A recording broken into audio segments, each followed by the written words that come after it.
And we are live. And so today I have with me the most lovely Catherine Waters. Hello. Um, and where can you be found? One great work network.com. And you've been my fellow trial goer watching the Ghislaine Maxwell trial. Today was closing arguments. What did you think? Um, I mean, I wish that I got there earlier. I mean, I don't get there like right at the start of the morning. But I did hear a good amount of the prosecution's closing arguments. She was basically, what was her name? Mo. Allison Moe. Right. Um, going through like all the different counts against Ghislaine Maxwell. Apologies. I have to just go So back. let me go through those counts while you look through your notes. So the first count is conspiracy to entice a minor to engage in illegal sex acts that carries a maximum of 5 years. Number two count, there's six of them. Yes. Enticing a minor to travel to engage in illegal sex acts. So, three, conspiracy to transport minor with the intent to engage in criminal sexual activity. That also has a maximum of 5 years. Four, transporting a minor with the intent to engage in criminal sexual activity. That has a max of 10 years. Five, conspiracy to commit sex trafficking of minors. That has a maximum of 5 years. And six, trafficking of minors. And that has a maximum sentence of 40 years. So she's facing some pretty heavy charges, no?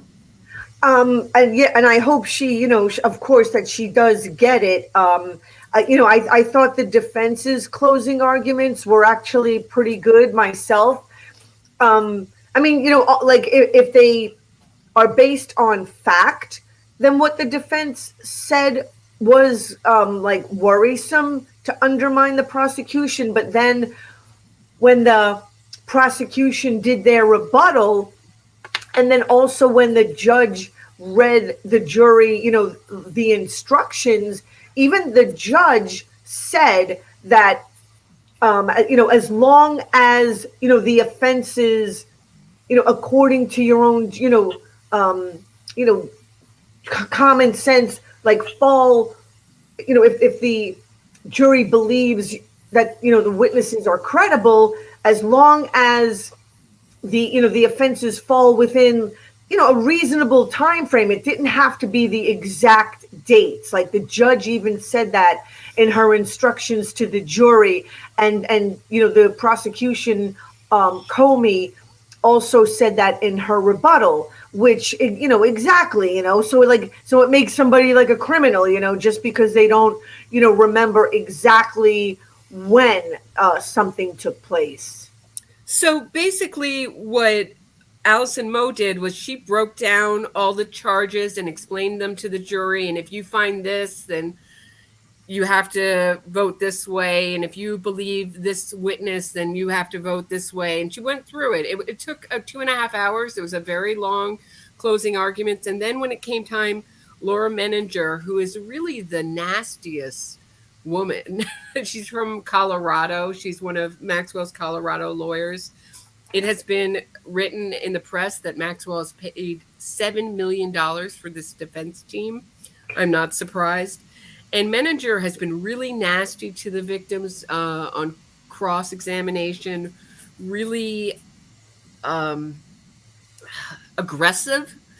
And in this, her argument was basically a false memory syndrome foundation argument, meaning instead of the victims being their memories being corrupted by therapists and being implanted with false memories of Maxwell the victim's memory has been corrupted by their civil lawyers in their Right. civil suits that were all dropped. Right. And again, using the money as an incentive for these lawyers, these attorneys to try to implant, this stuff into the accusers, when again, like I thought the prosecution did a really good rebuttal on that by saying how the accusers, they already got their millions, years ago from this Jeffrey Epstein victims compensation fund. They have no monetary stake in this trial. There's no reason really, and the lawyers too. They were pro bono, and again, I'm sorry, like one of the accusers' attorneys were pro bono. Annie Farmers was. Most of Right. the victims got huge chunks of their millions taken out by lawyers, but not Annie Farmer. And pro bono does not always mean pro bono. Like some lawyers will take out for their, meaning pro bono can mean I'm taking out just the, what do you call it? The lawyer fee that would be provided to you by the court had you not had the funds. I'll be taking out that fee. I'll be taking out my fee for my traveling, for Right. my hotel room. So you can still have pro bono lawyers and owe them quite a bit of money. So Right. applaud Annie Farmer's lawyer for not Yeah. taking that. But do you think a lot of these victims we saw, two of them are actresses. They're very beautiful. They come in and they talk about this sort of exotic privileged life they've had, and then they talk about their millions that they've gotten from the Epstein victim fund. Do you think there some jurors might take poorly to that, saying, well, they got millions, what are they complaining about, were they really victims? And do you think that the expert did a good job explaining the relationship between victimizers and victims? Well, again, like the prosecution, like really tried to point out that they were not getting any financial uh, Right. incentive from coming. That there was no reason for them to really do this trial other than justice and wanting to hold Ghislaine Maxwell accountable, because of the humiliation and the opening themselves up. So, I mean, like I don't, I mean, I just hope that people can wrap their heads around that there are people who actually, I sometimes, like, I wish that people wouldn't take, like years ago, like they did kind of settle and get money for settling in some cases, and so I guess this is their chance to maybe not settle and actually get some real justice. And what do you think would be justice if Maxwell gets 10 years? Is that justice? It's not justice until Prince Andrew, Alan Dershowitz, Kevin Spacey, what was his name? Senator Glenn.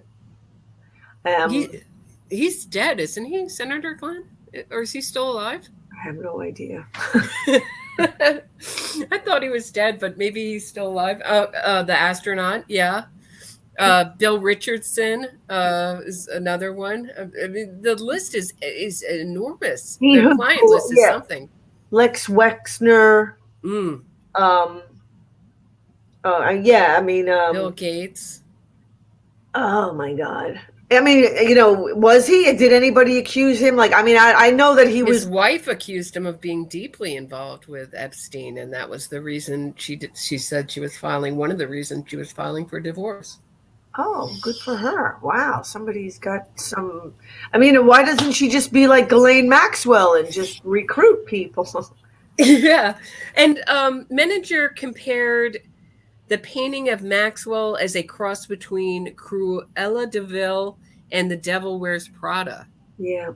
which is an analogy I made, which I thought was interesting for her to bring it up because there's this whole element of the book that she made for her employees who worked in the home for Epstein. They weren't supposed to look Epstein in the eye. They were supposed to say, when they were thanked by guests, oh, it gives me great pleasure to do it. Like, I love cleaning up after you. It's so pleasurable to take your dirty dishes and clean your clothes or whatever they were doing. And they made a big deal, I guess, the defense, the way people in the New York office were treated and people in the home. But I thought that's very different job, that of a maid and that of someone who's working in an office. Right, right. Um, so I thought Maureen Comey came back with reader the um, the rebuttal for the closing argument. How do you think she did?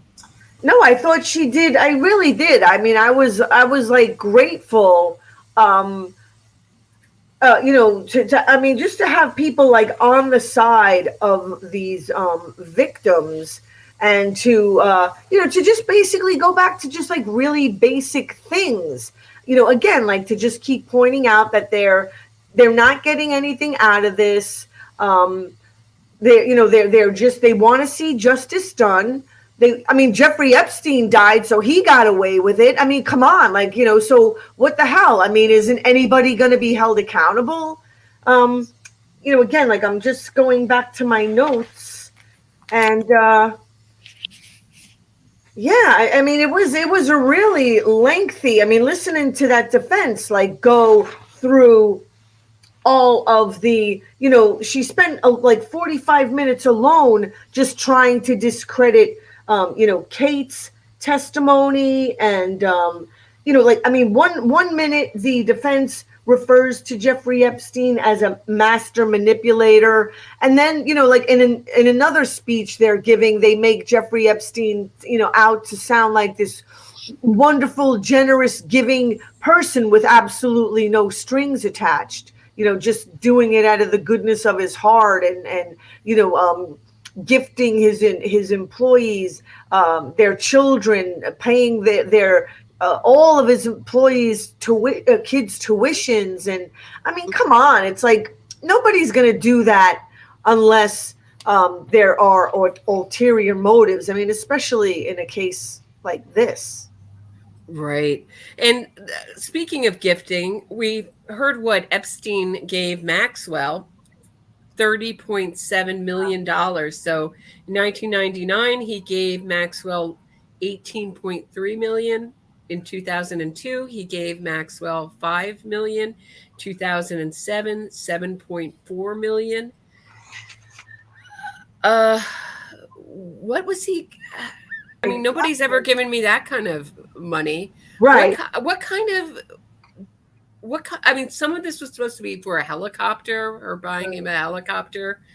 Um, but the government contends that this was her fee for being a sophisticated predator, they called her, and for Being a luring good in decorator. right, being a good decorator. That's the other thing, is they said, well, one of the victims called Epstein's massage room beachy, and it wasn't off the master bathroom, it was the master bathroom. Right. Like, talk about nitpicking. Yeah. Is that gonna, all I can imagine though is all it takes is one juror to be completely obsessed with the idea that they changed their stories or they're out for money, and it could be a hung jury. Or just a jury that buys into power. I mean, a lot of people, I mean, I hope not. I mean, I really hope they really do side. I mean, they got to give her some time. They got to give Ghislaine Maxwell some time in prison. I mean, I just can't imagine them letting her go free, like, on all of these counts. And I just really hope that, she does get convicted on, right, the counts that will give her the most time in jail.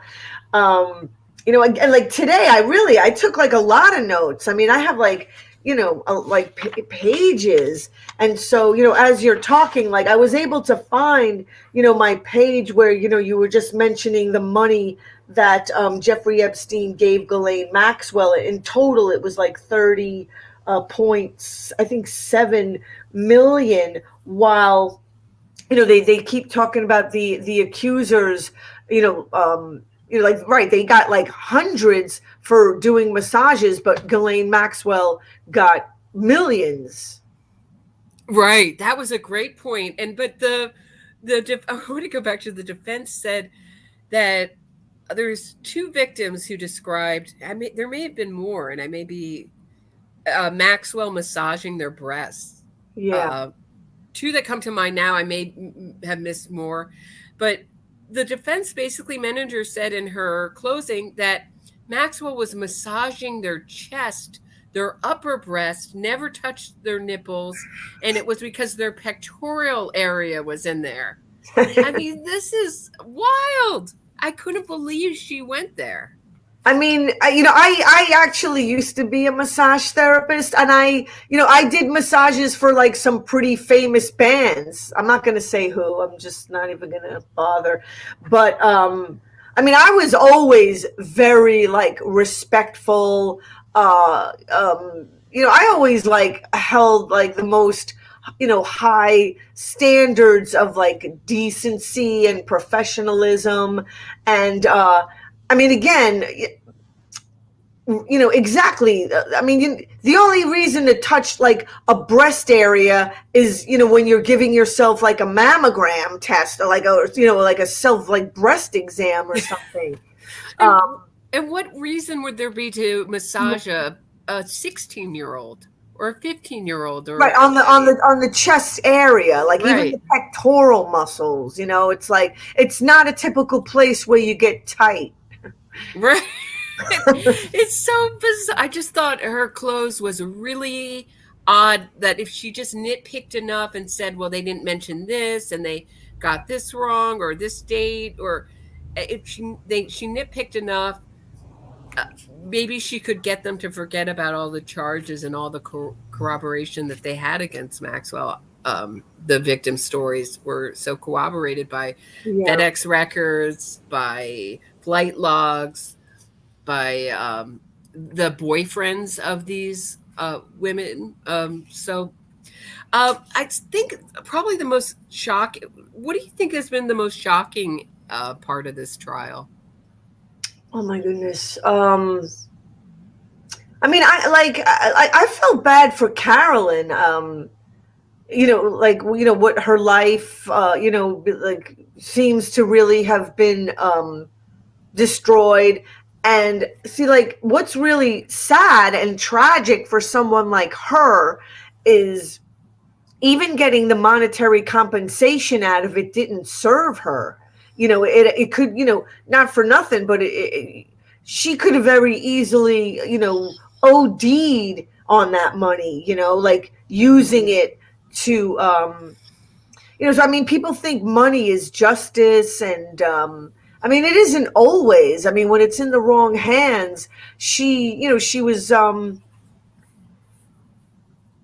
when I first heard Carolyn speaking, before I even really like got the information about, her history. I mean, and then I found out, later, when she was young, a teenager, her and Sean, whatever, like, I mean, they used pot, but it wasn't until, after Jeffrey Epstein came into her life that, she, and she was being used sexually, that she, had a drug habit. And now she's on methadone and has mental health issues. Like, It sounded, she hears voices.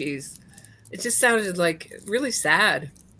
I mean, right. She's not one of she was the only out of the four, who were, right, like, pretty much, suffered, not like the other ones who went on to become a psychotherapist or to be on soap operas. And so like, as much victim as they were, and sexually abused as they were, I mean, they definitely came out ahead, like way more than Carolyn, who probably came from like right, less of a supportive family, and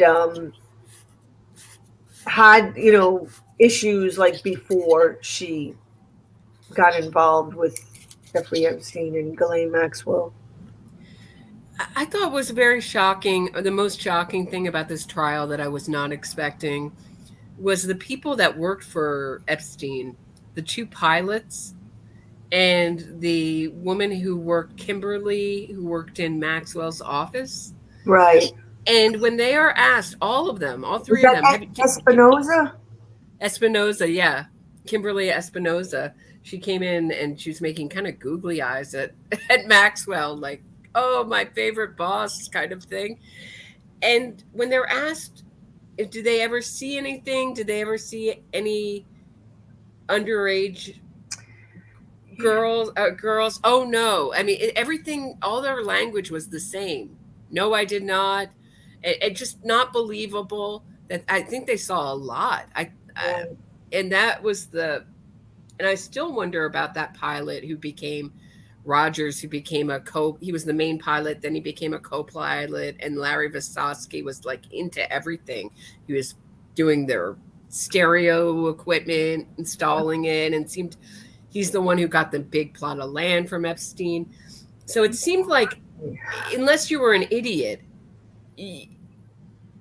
people knew what was going on, and that's what's so scary about this is this giant network that went on for decades. It is like sad. I mean, they actually wouldn't, they had to lie and say that they didn't see anything because, right, they would be implicating themselves as, like assisting procurers in child sex trafficking if they admitted that they saw stuff. I mean, like, how do you do it? I mean, how do you take the stand and say, yeah, this one looked young? I mean, like they're all over like all of them are saying that they looked. I mean, who they're just today. I mean, it's like ridiculous. Oh, they're all fully grown, mature, women. The defense was saying in their closing arguments. It's just ridiculous. It's utterly ridiculous. I mean, how are they going to tell the truth? How? And then they made an interesting point about Jane flying on Epstein's plane, having Epstein, I guess the government was arguing that Epstein didn't introduce Jane to the pilot until she was 16. And I've always been very interested in that slightly more socially acceptable age of 16. He seems to like to kind of parade that around, even though he seems to like or seem to have liked girls that looked much younger than their age at 14 even. And the defense kind of made a joke out of that, like, oh, of course they're going to hide Jane for 2 years until she's 16. And I thought, yeah, of course of course I can see him doing that. But Lord knows what these people saw. I thought they saw a lot in their time as employees, and the money was just, he seduced everyone with this money. And why isn't anyone talking about where it came from? Where did this money come from? Exactly. I mean, they didn't really talk about Les Wexner all that often. And I mean, from things that I've read, like I read a lot of Whitney Webb. Mm-hmm. I think she's really, really, really great. I mean, she writes some really detailed articles about Jeffrey Epstein. I encourage people to check out Whitney Webb.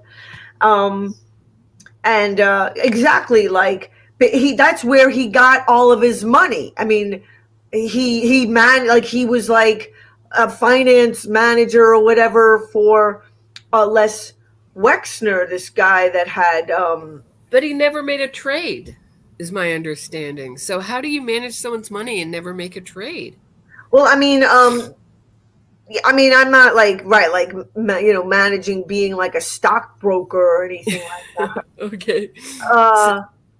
Don't you have to invest it? I mean, I'm just, so he had one client. What does she think? Does she think Mossad, or what is Whitney Webb's theory on it? I mean, if you want, I'll bring up her stuff. I mean, we're opening a big can of worms here if I open up a but if you want me to, I most certainly will. Well, can you keep it to like give us the Cliff Notes? Hold on. I just got to go to her website. The most recent one that I had open last night when we were on the StreamYard with Joe and sorry, Nurman. Sorry if I'm not saying his name right. Good logic. Yeah. So I had this one open. This is like a recent one, but she's got, Whitney Webb has much older. I mean, she really dissects, and I mean, I dare people to read her stuff, because within very lengthy articles there, are, hyperlinks, and then more hyperlinks, and then, I mean, it really, so, just, I read, last night on, again, Logic. Good logic, yeah. Good logic. Just this opening paragraph says, so it's the title of this most recent piece by Whitney Webb. It's entitled "Meet Ghislaine, Daddy's Girl." Absent from mainstream discourse on Ghislaine Maxwell's ongoing trial is any mention of the ties, not only of herself, but her family, to Israeli intelligence. Those ties, forged by Ghislaine's father, Robert Maxwell, are critical to understanding Ghislaine's history of her role in Jeffrey Epstein's sexual blackmail and trafficking network. Right, like, the trial didn't touch on blackmail. It didn't even touch on blackmail. And that's what the whole, what it's all about, is using, these young kids, filming people that they want to own and compromise. Again, like, the next, it's Unlimited Hangout, unlimitedhangout.com. There are parts of Unlimited Hangout where, you can only access if you're like a member. I'm a member, but, for not a lot of money at all, like $5 a month or something. The trial of Ghislaine Maxwell, the alleged madam of Jeffrey Epstein's sexual blackmail and sex trafficking network, has attracted considerable mainstream and independent media attention, though not as much as one might expect given the level of media attention that surrounded Epstein's 2019 arrest and death, or given the public interest in the Epstein-Maxwell scandal and its broader implications. Surprisingly, the broader implications of the Epstein-Maxwell scandal have been largely, if not entirely, absent from mainstream media and some independent media coverage. So, like, that's what I'm saying. Like, I don't want to be that independent media that is not going there. Coverage of Ghislaine Maxwell's trial, as well as absent from the case itself. For example, despite physical evidence of sexual blackmail stored at Jeffrey Epstein's residences being shown by the prosecution, with the names of those incriminated being notably redacted, I mean, it's ridiculous.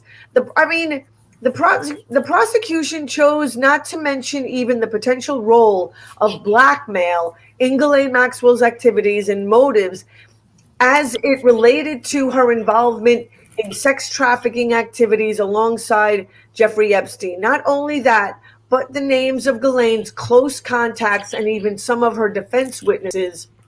There are hyperlinks here that I could open if you want. No, it's okay. It's okay. I'm just gonna before we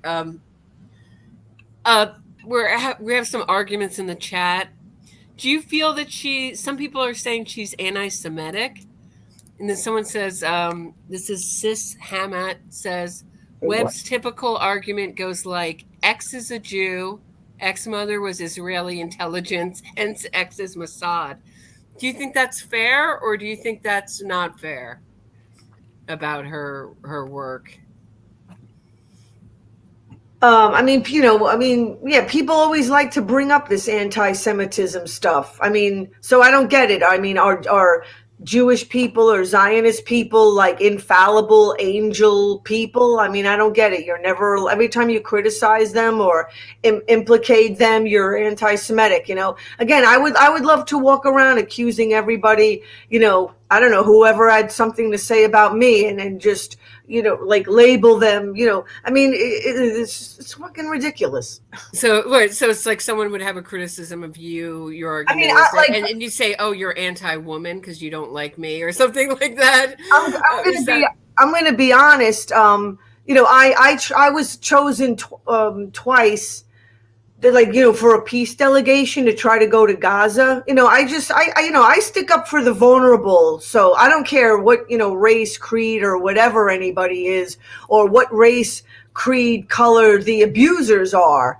And, I tried, twice to go, bring medical equipment and, to Gaza, and once be on a couple of legs of the flotilla that went to Gaza. And I mean, but like, give me a break. I mean, Israel is literally genociding people in Palestine, and I don't want to turn it into that. But I mean, I read a lot about that as well. I read Miko Peled's book, A General's Son, and there are a lot of Jewish people that speak out, against what is being done to the Palestinians. I mean, not every, I look at everything in terms of right and wrong. I mean, I've criticized my own family all my life. So I don't ascribe to this like nonsensical loyalty. If I don't care who somebody is, if they deserve to be criticized and held accountable. Meanwhile, like, right, Americans are funding Israel aid to the tune of millions and millions of dollars, and what are they doing with it? They're genociding Palestinians. So, call me all anti-Semitic all you want, but it's the truth. So back to the Maxwell trial. Do you think there's like this guy who stands in front of there with a big sign saying something about Maxwell traffics children Israeli? I mean, there's kind of like an element tracking this back to Israel, but with what proof besides the passports do we have of the Mossad and the associations, besides Epstein being Jewish? I mean, I don't think Maxwell would even be considered Jewish if her mother's not totally Jewish, right? By some really hardcore. Again, like, I refer people to Whitney Webb and Unlimited Hangout because this is not my area of expertise. Okay. Let's move on. So your area of expertise really is child abuse. Yeah. Do you think that this was a teaching case for the public? Do you think the public was educated by this case in grooming and elements of child sex abuse and trafficking? I always call this case the micro abusive relationship of, basically what the whole global system is doing to everyone.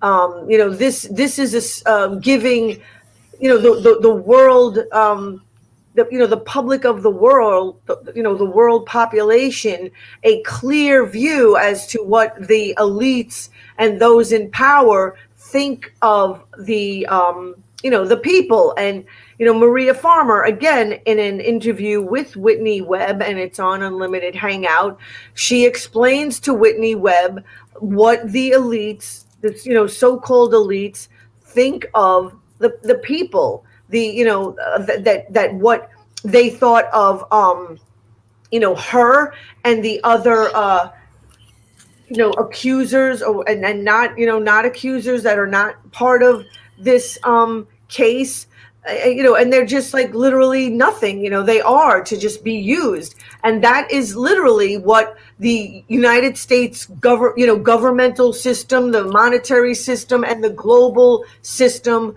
function like. And I just encourage people to admit that to themselves, because there's a multitude of examples, telling people that, one being the bank crash, the bank bailout of 2008. I mean, it doesn't get any clearer, really, that we live in an oligarchy where the system is for the few at the expense of the many. Hmm. So, what was I going to ask you? Do you think that uh, do you, that's the other thing about this case is just the money that they have.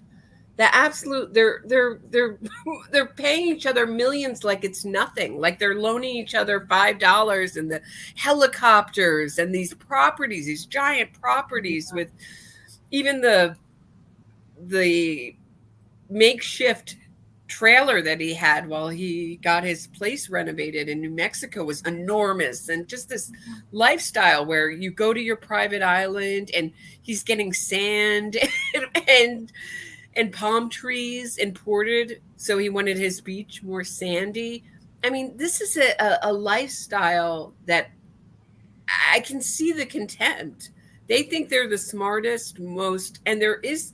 I've been looking at the Maxwell family there, and they were all there today more than ever, and they look like, oh, we're just putting up with this annoying American thing they call a trial. I mean, do you get this feeling from them that this is sort of like an inconvenience, a terrible Oh, inconvenience that there's. I'm sure it's a crazy inconvenience, and they, I mean, I would imagine that Ghislaine Maxwell would have expected to already be let go, and that it's already gone on a lot longer than she anticipated. But I mean, somebody, I would imagine, has to take the fall, and I mean, I really wish that it was more than just her. I mean, I would love to see Prince Andrew again, Kevin Spacey, uh, Bill Clinton, Donald Trump, if need be, and Ehud Barak, and I mean, where's their trial? Right. And Sarah Kellen's name has come up. That's something unexpected. She has come up, the assistant who's making all these calls and I don't know, not hiring. I don't know what you say, rounding up the victims to come on over and scheduling them for their abuse. I guess you could say that's the best way I can put it. I And thought, her name, and she apparently is covered, I heard, in that Florida agreement. yeah, can you imagine like prosecutorial agreement? Sorry. I mean, what kind of like ridiculous? I mean, when I hear things like that, it reminds me of collateralized debt obligations and things like that. It's just made up stuff. It's just Mm. like a law cocktail, just like Wall Street, monetary cocktails they just create out of thin air. It's like, an iced tea uh, cocktail of law, basically. So we heard at the end of the day that the jury handed the judge a note saying it's 5:30.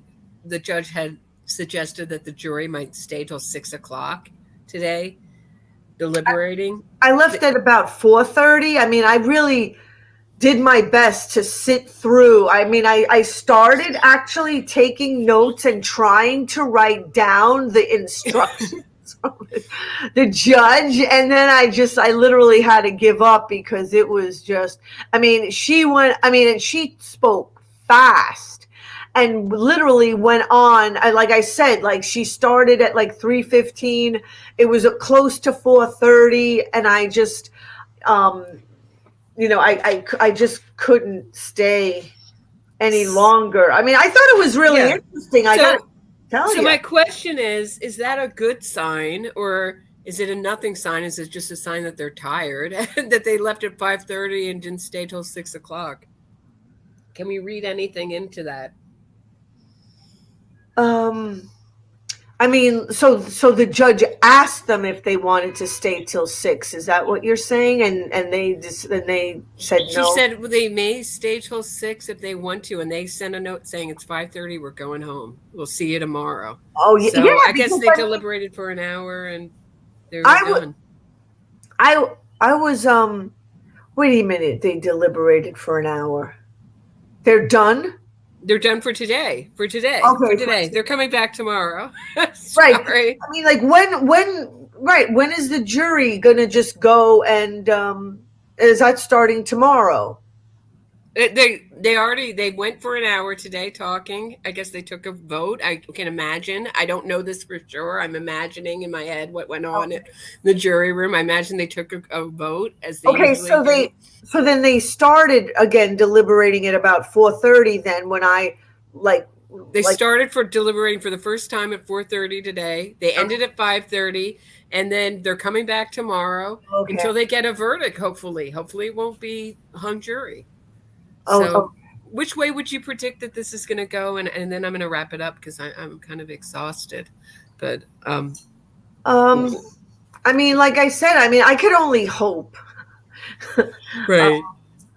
Do you think you're an optimist, Catherine? I'm a realist.